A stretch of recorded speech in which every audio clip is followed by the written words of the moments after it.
Welcome to the Art of Procurement podcast. I'm Philip Ideson, a 20-year procurement practitioner, former head of procurement, advisor to procurement leaders around the world, and the founder and managing director of Art of Procurement. My team and I work with our global network of subject matter experts to help companies elevate procurement's impact, whether that's through building and implementing transformation programs, sustainably reducing external expenses, or leveraging AOP Mastermind, our learning and development platform for companies of all sizes. You're listening to our flagship podcast, where we pull back the curtain and shine a light on the strategies, tactics, and tools that leading procurement teams are using to align their results with the needs of the business.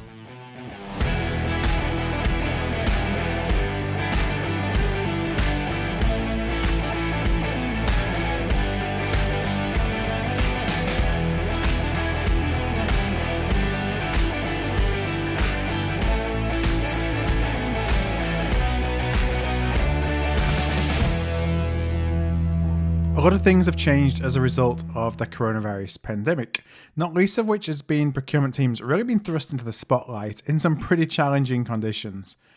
Well, since the lockdowns began, Tom Graham has been holding regular virtual roundtables with chief procurement officers and chief supply chain officers to discuss everything from crisis management to planning for the new normal. Their observations and perspectives on next steps have evolved with the status of the crisis, and as businesses began to open back up, the time is drawing near to start acting on those ideas. Tom is an executive search consultant managing the procurement and supply chain management functions within Berwick Partners across both public and private sectors. And I invited Tom on the podcast to actually discuss what he is hearing across his client base from these roundtables and how they are continuing to adapt to the new normal. Well, I started our conversation just by asking Tom if he could share a little bit more about his background. Sure. So I'm Tom Graham. I work as a consultant within the procurement supply chain practice of Berwick Partners. So we are part of the Odgers Berndtson firm, who are one of the largest executive search or headhunting firms globally. And my role is really focused on working with organizations that are looking to get senior managers, future leaders, or procurement executives into an organization to deliver a transformation. So I know that as we're all kind of looking at how do we respond and react to coronavirus, something that you've been doing a lot of is hosting a number of virtual meetings with CPOs. You've actually been kind of talking about some of the findings online. It's one of the ways that actually I came across some of the work that you're doing. So I'd love if you could share a little bit with listeners about what you're hearing in some of these CPO meetings that you are that you're holding right now. Yeah, absolutely. So over the last 8 weeks or so, or really since the lockdown situation became into full force, we've been holding fortnightly virtual roundtables with around 25 to 30 global chief procurement officers and chief supply chain officers. And the conversations has really evolved over the 8-week period from the initial focus very much being around crisis management, how to manage and deal with the remote working, and everything focused very much on the operational side of procurement in the function, to last week's, which was much more around planning for the future and what this new normal will look like. I think some of the most interesting topics from a operational standpoint really being around the change that this may have on procurement's perception within an organization. I think that procurement and supply chain perhaps has sometimes believed that they were in the shadows or back office function, and actually I don't think there's many organizations, if any, that haven't had their supply chain impacted in some way. So it's been a great opportunity for these functions to be in the spotlight. It's certainly made organizations look at how they're working remotely in the short term and how they'll be working longer term, companies assessing their property portfolios, and really looking at how they work or where they work moving forward. I think it's made organizations look at their maybe inherent ways of working or what they believed was a good way of working, and to give a little bit of clarity around that. I think a lot of organizations that have felt the benchmark of success was global category management are actually seeing some of their decentralized supply chains being the ones that are most successful or able to deal with this crisis. So really throwing the mix, throwing the question, I should say, into what is good, what's the metric of success. And I think that for quite some time, organizations has perhaps felt that savings were the only yardstick to measure success. Mm-hmm. I think now organizations are looking at supply chain resilience and agility as being more important.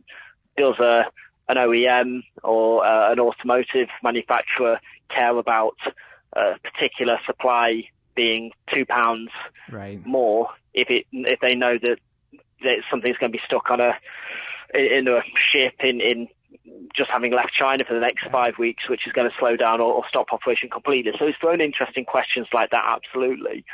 I think in terms of looking to the future, what it has done is really shine the spotlight on talent. Mm-hmm. And it has shown that when working remotely, what they need from their teams to deliver or get through this crisis. Now, I want to come back to talent in a minute. There's a couple of really interesting things. One, I just want to bring up, like the whole idea of what was considered to be leading procurement practices in terms of developing globalized category strategies, for example, pulling into question all the things that we just said. That's the way that we do things, is really interesting. And are we going to be looking more at decentralized, and how is that going to actually impact our teams as well as not just our category strategies, as we've spent the last 15 years trying to centralize everything. There was something else that I wanted to ask, about.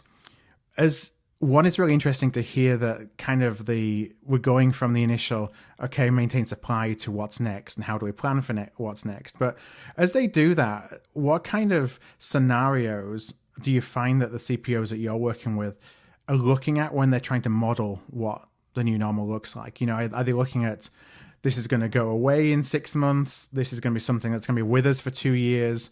What are some of those discussions? I think it depends. I really think it depends on sector to sector. And I think that over the last few weeks, there's been conversations that have been, is this going to be a V-shaped recovery, or is it going to be a W-shaped recovery with a second phase, or is it going to be longer? I don't think any CPOs, or certainly the ones that we are speaking to, top organizations, are not planning for multiple scenarios. Yeah. A lot of organizations, I think, are struggling with the transition period. And what I mean by that is if you are a production company, and let's say a food production company or in the hospitality industry, you probably had to turn off your supply chain. Yeah. And whilst that may have been difficult, they've probably been able to do that fairly quickly. Yeah.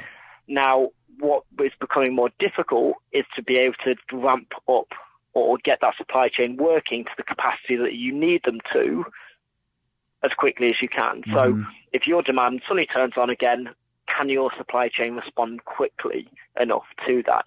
And that definitely then draws into things like your global supply base. Yeah. If you are very much reliant on a supply chain in maybe the developing world, areas like China versus areas like India, which obviously have huge supply bases there, but will respond very, very differently to this crisis, and because of the socioeconomic factors and just how developed they are as countries.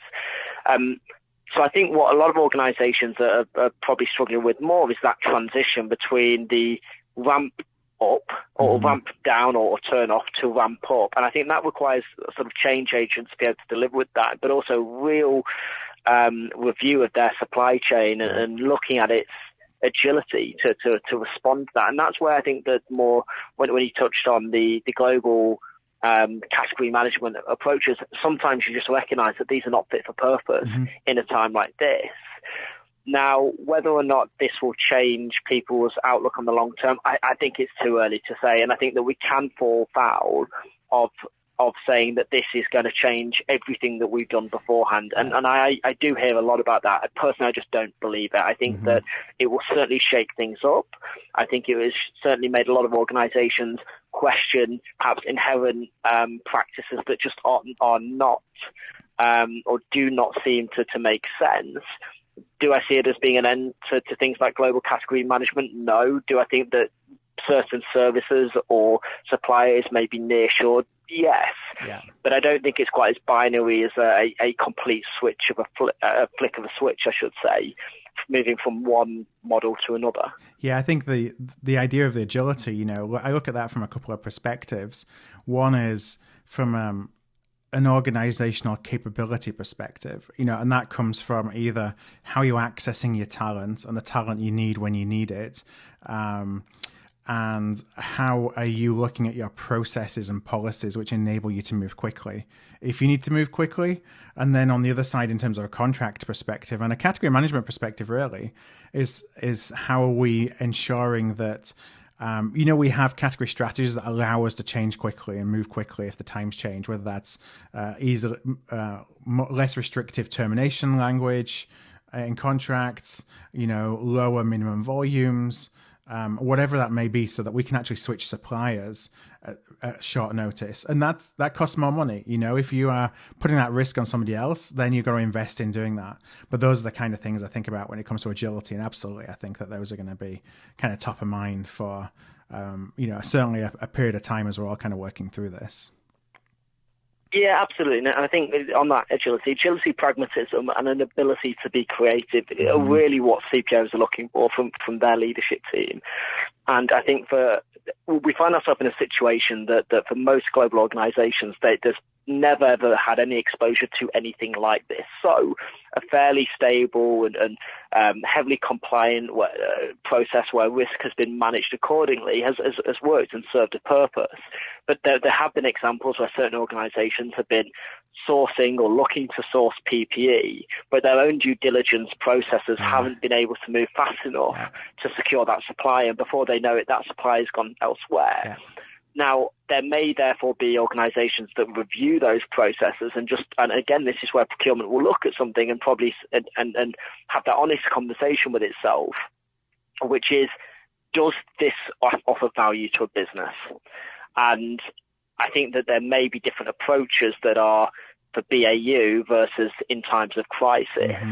I think what it has done is make organizations strip away a lot of bureaucracy, which perhaps has stopped them traditionally doing things. But again, I don't think it's going to be a one-size-fits-all model. I don't think it's going to completely change everything. I think certain organizations are still going to be very heavily focused on risk and compliance. If you look at organizations like pharma, where just the process of even changing the packaging supply could take 12 months. You have regulatory requirements to... exactly, and therefore I think completely, and therefore I think it may be far more than just a functions ability to change that regulation, whether governments will also be looking at how they can help businesses too. Now, as leaders, and then looking at some of these new roles that procurement will play and the new expectations on procurement, and thinking about what we talked about from an agility perspective as an example, is that therefore changing the talent that they are looking for?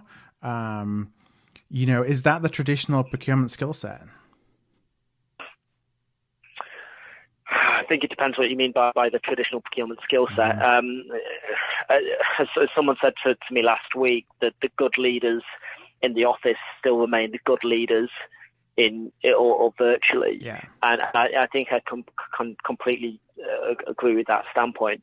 From a talent perspective, I think what it has meant is that what is important to a business now is their leaders being able to make fairly quick and clinical decisions without having all the relevant information. And therefore, I think it has maybe played more of or has highlighted more that need for natural leadership or people to be able to follow a vision or a way of working.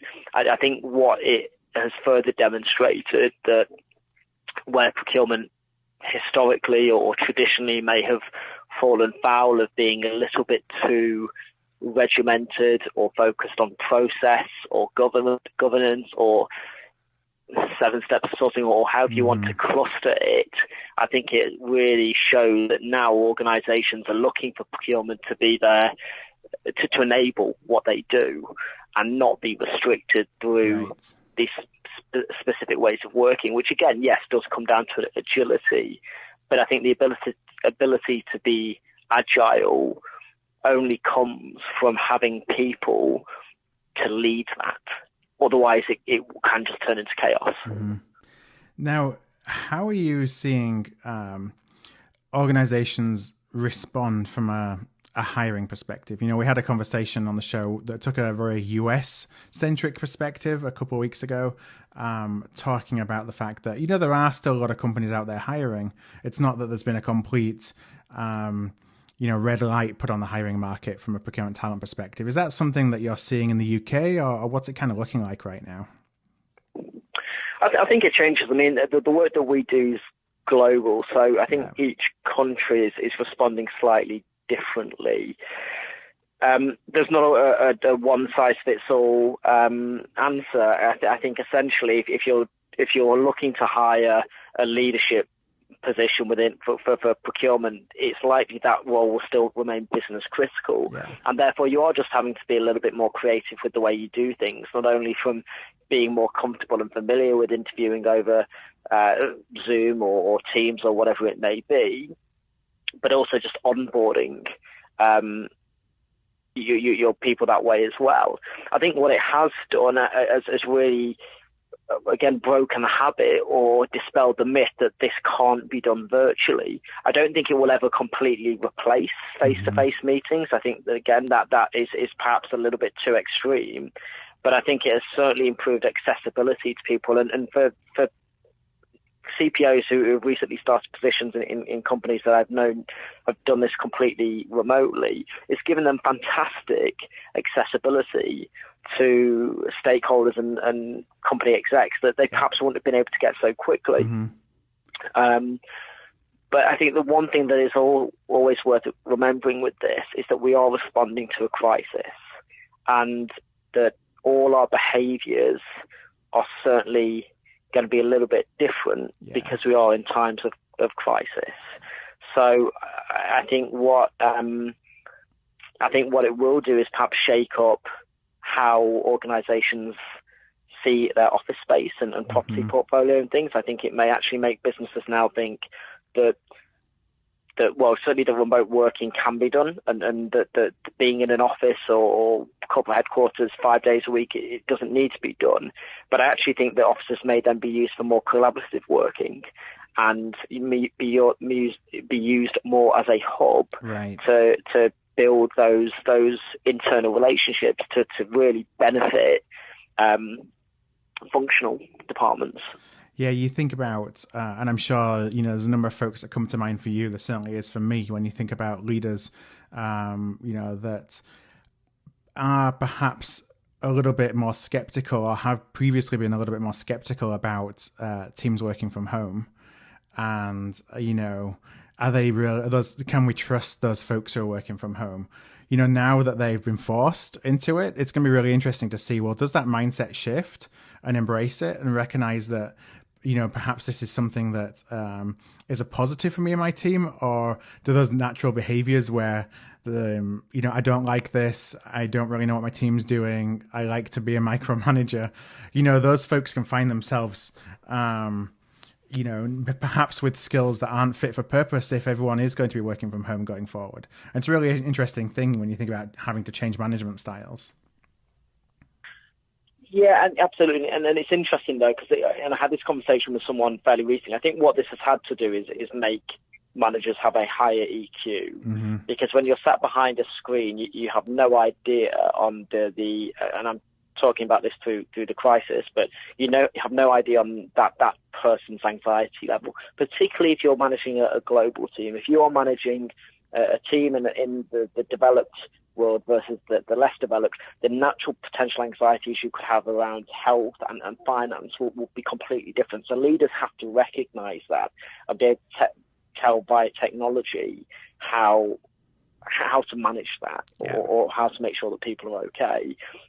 Whether or not I had this conversation with someone recently, which was, I think it has to an extent dispelled the myth of presenteeism.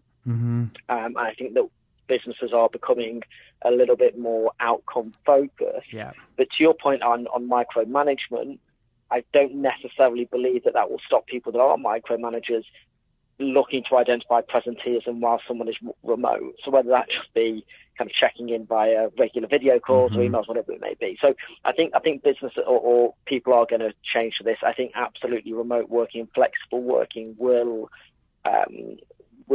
change quite significantly. And I think people will have to adapt to this way of working in doing so. Yeah, the sooner we can get to outcome-based management, essentially, at least that's my personal opinion from my experience, is that at the end of the day, the way to, this is the way that I always managed for sure, was it's not about whether you are sat on your computer at a certain time of the day, it's about what outcomes you're delivering. And it's kind of forcing people, I think, to take that perspective. The other thing I would really love your opinion on is, one of the things that I actually read an article last week, and my background for listeners of the show know, but I just want to kind of share for your context, is a lot in outsourcing. And back in the day, outsourcing was about moving perhaps roles from high cost countries to low cost countries. Now you think about working from home. Does that introduce opportunities for kind of in-country labor arbitrage, if you will, where a company who is based in Canary Wharf, let's say, historically will have hired from close by, from London, or they're bringing people to London and having to pay London salaries. Well, now they can hire somebody, where I'm from Bradford, where the salaries are probably 50% of what they are in London for just as talented people. And all of a sudden you have pressure, like downward pressure on wages. Now, do you see that? Is that kind of off into the future, nothing to worry about yet? Or do you see a real risk of that happening? I think it's a bit of a combination between the two. I think that as we get more familiar with remote working, you will see clusters of skills perhaps disperse. And what I mean by that is, and I will do this for a complete kind of hypothetical sense, if we look at the procurement community just on the basis that there are more procurement jobs in the southeast versus the Highlands of Scotland, means you have a greater pool of talent. I think that as people get more familiar and as organizations get more comfortable with saying you can work 2 or 3 days a week, you will get people from these hotspots of talent disperse. Then I think you will see organizations look to hire from elsewhere in the country. I certainly think in the short term it will anyway. So if we look at, you talk about you being from Bradford, and if you think about there's a lot of organizations that have moved headquarters to kind of Leeds and that kind of area. I think there will be people that are more comfortable now saying, actually, do we need to pay or have a price hike for these expensive capital cities when we could actually just hire from another region and save money? Yeah, absolutely. I think that will come. I think the wider kind of geographic, it will really just come from the disbursement of people when they realise they can do this more. So I kind of think a bit of both, to be honest. It's not something that happens overnight, but it's something that may play out as long as working from home becomes more universally accepted. Yeah, exactly. But you always have to be careful as well. And I remember a few years ago, and I won't say which bank it was, but one of the major banks globally looked to move their entire team to Singapore. I think it was Singapore was one of the major Asian spots. And they did that, and they expatriated a lot of people from London. But it just didn't actually work. And then two years later, or whatever it was, they brought people back. So these things aren't easy to transform and change. And I think that that's one thing that we have to be wary of. We've built these habits and behaviours for decades. And yes, this will make us sit up and think. And yes, I think it will make us change certain ways of working. But I'm not a complete believer in when we hear about people saying, oh, it's the new normal and this is what it's going to be like. We're only 8 weeks into this. Mm-hmm. And I think there's a lot of roots that are ingrained that I mean, I don't think it's going to be as dramatic a shift as perhaps people will think. I think the biggest will just be the reliance, or the familiarity, I should say, on communicating remotely, on having more video calls, on having more just video catch-up calls, a faith that works, and the ability for people to work from home maybe 1 or 2 days a week or whatever it may be. But I still think there will always be a concern for businesses that the more that becomes the norm, the harder it may be or it may feel to have a culture within an organization. Mm-hmm. And I think that sometimes organizations who feel that their culture is being eroded or diluted, what makes you different then to another organization? Yeah. How do you attract talent? How aside it from perhaps just being based on money? So I think that's something that we always have to bear in the back of mind as well. Yeah, this may be like a 35,000-foot comment, but I'm kind of interested in, I talk to leaders who are, looking to transform not just their procurement organization, businesses that are looking to transform their entire company, and perhaps they kick the can down the road because it was hard because of cultural reasons, company culture, but there's a knowledge that something had to be done. And all of a sudden this presents itself as an opportunity where, it's like throw company culture out of the window and build from the ground up again. So in some cases, there may be organizations who actually think this is a great opportunity to get rid of some of those cultures that we don't necessarily think were positives to the business and that we don't want to maintain. And it's almost like using this, not necessarily as an excuse, because I'm not saying that the need to transform isn't there, but a reason to accelerate. Completely. And nothing within the procurement lens has been more brought to the forefront than technology. And for so long, we've talked about the digital transformation and everything around that. For a lot of businesses, they're seeing things that have been procrastinated on or delayed for 2 years or so move within 2 weeks because they've had to. And I think sometimes just being able to kind of break those behaviours or mindsets is the biggest obstacle or the biggest hurdle. So yeah, I definitely think to your point on cultures changing or moving, it's been a great opportunity to probably remove those delay mechanisms or whatever you want to call them. So I know that I need to start wrapping up soon, but there was one area that I wanted to ask you about that I haven't touched on. In some way, it feels like, it's something that we've been talking about for a long time in procurement and when we think about procurement talent, but in another way, I think it's probably something that's even more accelerated by everything that's going on, especially when you talk about technology and, the investments in technology that are suddenly happening that have been delayed for years and years. And that's the idea of kind of the importance of technical knowledge versus real leadership when it comes from a procurement perspective. And I don't know how you are seeing the CPOs that you're working with think about that from a talent, or from a hiring, from a what's important to them. Are technical skills sought after as much as they used to be? Are they looking for a different kind of talent that they're bringing into leadership roles in an organization? Yeah, and absolutely. It's the topic that I think everyone's been talking about and will continue to talk about for years. And there's not a quick answer with this at all. It's something that I've been focusing a lot on and doing quite a lot of research pieces on for the last 12 or 18 months, because throughout my career, I've always heard or been told that many functions and various functions that I've recruited in have had a lack of talent. And it's a hugely ambiguous and vague term. And I think that it really depends on what people define by talent. Yeah. And I think that technical skills for a procurement candidate now, if they are wanting to have a truly successful career and climb a corporate ladder, they are kind of a given. Mm-hmm.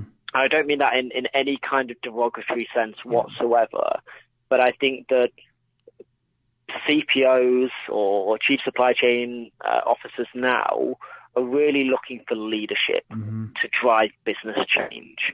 And whether it be this crisis, whether it be the digital transformation, whatever these big milestones are or big hurdles we have to come through, the people that deliver that change are leaders. And for them, it's people that can manage relationships with both the executive team, the stakeholder community, but also their supplier base to ensure that in a time like this, they are the customer of choice. Yeah. They're the ones that will have the greatest careers. And to define what leadership looks like is really, really difficult. But I think essentially you have to have the commercial awareness and astuteness to be credible with your executive team. You have to be highly engaging, but you have to be able to take your function on a journey that is aligned to your company's corporate objectives. Yeah. I think that unfortunately, procurement is definitely not alone in this, but sometimes you can have various functions that perhaps are a little bit siloed or a little bit maverick in their thoughts or decision making. And if they're not speaking the language of their business, then they can often fall behind. And I think that when you look at surveys by McKinsey or Deloitte or DHL, and I think the statistic was something like 73% of executives feel that they have a challenge finding procurement leadership, procurement talent in senior positions. I think a lot of that time is just because the people steering that function are or do not have the relationships in place with the senior stakeholders, and do not have the power of influence with them. When you're recruiting for talent, for leadership, and for the commercial acumen that you said, looking for the agility for those that can drive change and that understand the needs of the business and can align what they do with the needs of the business, are there things you look for, or on the other end are the red flags that tell you, I'm not sure if that person can do that? And the reason I say that is, to give folks who are listening who are trying to take those steps up in their career ladder to know some of the areas they can focus on in their current job so they can demonstrate that in future. Good question. What do I look for? I think that the technical knowledge and being bright, it has to be an absolute given. And I think that I to an extent don't look for that, because I think that if I'm interviewing someone or recruiting someone for a business, to be having that conversation, they kind of need to know that already. Yeah. I often go back to probably one of the in my opinion, best talents in the procurement industry, and I interviewed them several years ago for the first time, and after he summarised his career to me, he asked what I thought and how he would describe what he did, and I just said, "You're a nuisance." And what I meant by that was that he was able to go into an environment and build incredibly strong relationships with his stakeholders and executive team, to constantly be asking why and how, and really kind of being able to get the information required to then come back with a highly complex solution. And he was then able to come back to that by making that highly complex solution sound incredibly straightforward. Yeah. And those people who can deliver that, for me, are the ones that can be true leaders, because they can sell a vision very, very easily. They have the engagement skills to get you to be brought into that very, very easily. But it's not just colour and it's not just smoke that they've created. They've listened to the business and they've listened to the people before they found this solution. So in terms of how you can look at that for someone developing their career, well, I think that the key points that you have to be credible and you have to be respected. And the CPOs that I know that have said there's a difference between liked and being respected. Mm-hmm. By being liked doesn't mean the business will work with you. By being respected, it means they will, and that can often build the like. And I think that people really need to recognise that. Now, that respect isn't just going to come from trust, and it's not just, and going back to your point, that respect doesn't just come from having those technical skills. You can be a technical expert in any function you want to be, but if you can't talk the language of the wider business and take people on the journey with you, it's too easy to be siloed, or it's too easily to be avoided. So it's a combination of all the above, but I think fundamentally it's having those relationship management skills and engagement skills to be a trusted advisor in the business. Yeah, you can be liked just because you do all the things the business wants you to, and you don't challenge them or try and drive them to different decisions. Completely. Or everything like that. So completely. No, I really, Tom, I want to really thank you for your time today and for your insights. I have my final question, which is the simple one. And that is, if any listener has listened in, they want to connect with you directly, what is the best place or best way for them to find you? Best way, I'd probably say, by all means, connect with me on LinkedIn. So my name again is Tom Graham, and I'm at Berwick Partners, part of the Odgers Berndtson business. I'm always happy to have conversations and extend my network, or share insight, or talk to people about what they're seeing or hearing in the industry too. So yeah, hopefully this is interesting to a few people, and more than happy to continue discussions with anyone who wants to. Awesome. Well, I'm going to put the link to your LinkedIn profile and to Berwick Partners on the show notes for today's episode. Those are just going to be at artofprocurement.com/podcast. That's artofprocurement.com/podcast. Tom, one last time, thank you so much for your time today. No problem at all. Thank you so much. Thanks for listening in to my conversation with Tom today. My big takeaway from the conversation is how the procurement teams that he works with have fully pivoted towards making sense of the medium to long-term impact of coronavirus, and how they must be fully prepared to adapt to a wide range of different possible scenarios as the virus continues to play out. Now, to subscribe to our regular newsletter, the AOP Insider, and never miss an episode of the podcast, go to artofprocurement.com/subscribe. And you can find our back catalogue of 323 podcasts from the past 5 years at artofprocurement.com.